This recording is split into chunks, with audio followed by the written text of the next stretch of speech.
Hello everyone, তনয় আর পাকশালাতে সবাইকে স্বাগত জানাই। যারা ফার্স্ট টাইম চ্যানেলটা ভিজিট করছো তাদের কাছে অনুরোধ রইল চ্যানেলটা সাবস্ক্রাইব করো, পাশে থাকা বেল আইকনটি প্রেস করো যাতে নতুন নোটিফিকেশান তোমাদের সামনে চলে আসে। ভর্তা তো অনেক রকম ট্রাই করেছো, একবার এইভাবে এই রেসিপিটি ট্রাই করা যেতেই পারে। ভীষণ সুস্বাদু খেতে হয় এটি। আজকের রেসিপি কারকোলের ভর্তা। এর জন্য দেখো এখানে আমরা নিয়ে নিয়েছি কিছুটা কাঁকরোল, যেগুলোকে এইভাবে আমরা কেটে নিয়েছি। তোমরা চাইলে যেরকম খুশি ডিজাইন করে কাটতে পারো। নিয়েছি সামান্য কিছু পেঁয়াজ, রসুন আর কাঁচা লঙ্কা। কড়াইতে দিয়ে দেওয়া হলো পরিমাণ মতন সাদা তেল। এখানে 2 চামচ মতন সাদা তেল ইউজ করা হয়েছে। তেলটি খুব ভালো গরম হলে মিডিয়াম টু লোতে রেখে বেশ কিছুটা কিন্তু আমাদের রসুন এগুলোকে ভেজে নিতে হবে। খুব যদি হাই ফ্লেমে দিয়ে এগুলোকে ভাজি তাহলে কিন্তু উপর থেকে গাটা পুড়ে যাবে আর ভেতরটা বেশ শক্ত থেকে যাবে। দিয়ে দেওয়া হলো সেম তেলের মধ্যে কিছুটা শুকনো লঙ্কা আর কিছুটা কাঁচা লঙ্কা। ঝালটা যে যেরকমটা খাবে সেই অনুযায়ী কিন্তু বাড়িয়ে কমিয়ে নিতে পারো। দেখো এটাকে খুব ভালো করে ভেজে রসুন আর কাঁচা লঙ্কাগুলোকে তুলে নিলাম।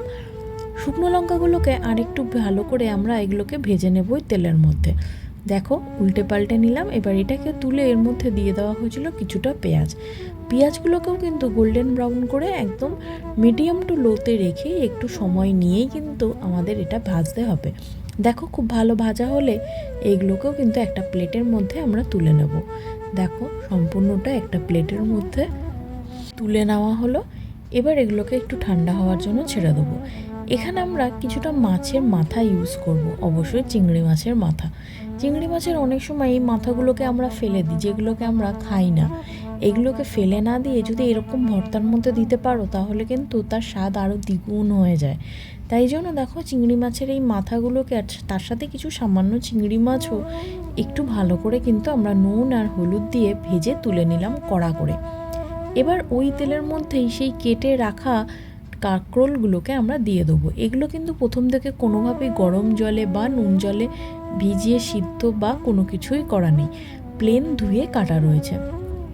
কাঁকরোল যেভাবে আমরা তেলে ভাজি সেম প্রসেসেই কিন্তু দেখো নুন আর হলুদ দিয়ে এটাকে খুব ভালো করে মা ভেজে নেবে। লাল লাল করে কিন্তু কাঁকরোলগুলোকে আমার মিডিয়াম টু হাইতে দিয়ে কিন্তু এটাকে ভাজতে হবে। তোমরা যেরকম ভাজো সেম প্রসেসেই করতে হবে। এই ভর্তাটা কিন্তু গরম ভাতে বেশ মজাদার লাগে খেতে। দেখো আমাদের কাঁকরোল বেশ সুন্দর ভাজা হয়ে গিয়েছে। এবার এগুলোকে তুলে নেওয়ার পালা। সমস্ত কিছু সুন্দর ঠান্ডা হলে এগুলোকে আমরা চাইলে তোমরা মিক্সারে পেস্ট করতে পারো, আমরা শিলে বেটে নিলাম। দেখো মাছের মাথাগুলোকে কিন্তু যেহেতু ভাজাই ছিল, খুব সুন্দর করে কাঁচা লঙ্কা আর সেই মাছের মাথা এগুলোকেও ভেজে নিলাম।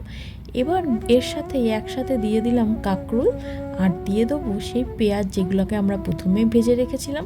সেই সম্পূর্ণটা দিয়ে কিন্তু আমরা একটা স্মুথ পেস্ট বানিয়ে নেব এই শিলনোড়াতেই। তোমরা চাইলে কিন্তু মিক্সার জারও ব্যবহার করতে পারো। দেখো এখানে সম্পূর্ণটা নিয়ে নেওয়া হলো। এবার একটি থালার মধ্যে সম্পূর্ণটা তুলে এবার এর মধ্যে দিতে হবে সামান্য কিছু মশলা। যেমন প্রথমেই আমরা ভেজে রেখেছিলাম রসুন, সেই রসুনগুলোকে কিন্তু দেখো হাতের সাহায্যে কিন্তু খুব সুন্দর করে এইভাবে একটু থেতো করে নিতে হবে। যদি প্রথমেই তোমাদের বলেছি দেখো কত সুন্দর সিদ্ধ হয়ে গিয়েছে যে একটু হাত দিয়ে চাপ দিলেই কিন্তু খুব সুন্দর ভেঙে যাচ্ছে।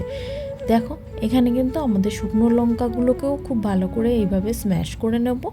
সাথে দেব কিছুটা কাঁচা পেঁয়াজ, যেটা প্রথমেই যে পেঁয়াজ আমরা দেখিয়েছিলাম তার অর্ধেক অংশ ভেজে নিয়েছি আর অর্ধেকটা কাঁচা রেখেছি। দেখো এখানে পেঁয়াজটার পরিমাণটা একটু বেশিই লাগবে, তাই দিয়ে কিন্তু ভর্তা যেটাকে আমরা বেটে রেখেছিলাম সেগুলোকেও কিন্তু পেঁয়াজ দিয়ে এইভাবে ভালো করে হাতের সাহায্যেই কিন্তু খুব ভালো করে মেখে নিতে হবে। এই সময় যদি তোমাদের মনে হয় নুনের প্রয়োজন আছে তাহলে কিন্তু নুন দিয়ে আবার একবার ভালো করে মেখে নিও। দিয়ে দেওয়া হলো 2 থেকে 3 চামচ মতন কাঁচা সর্ষের তেল। এখানে ভর্তার পরিমাণটা বুঝেই কিন্তু তোমাদের তেল দিতে হবে। দেখো এই তেল দিয়ে এইভাবে মেখে পরিবেশন করো গরম ভাতে কাঁকরোলের ভর্তা। কাঁচা সর্ষের তেল আর এই রসুন, পেঁয়াজ, কাঁচা লঙ্কার এই সুগন্ধিটা সত্যি খুব এনহ্যান্স করে এই কাঁকরোলের ভর্তাকে। ভালো লাগলে ভিডিওটা অবশ্যই সাবস্ক্রাইব করো, লাইক করো, শেয়ার করো বন্ধু বান্ধব আত্মীয় স্বজন সকলের সাথে। যারা ভিডিওটা পুরোটা দেখলে তাদের কাছে অনুরোধ রইল চ্যানেলটা ছেড়ে যাওয়ার আগে অবশ্যই একবার সাবস্ক্রাইব করো। ধন্যবাদ, দেখা হচ্ছে আরও একটা রেসিপির সাথে।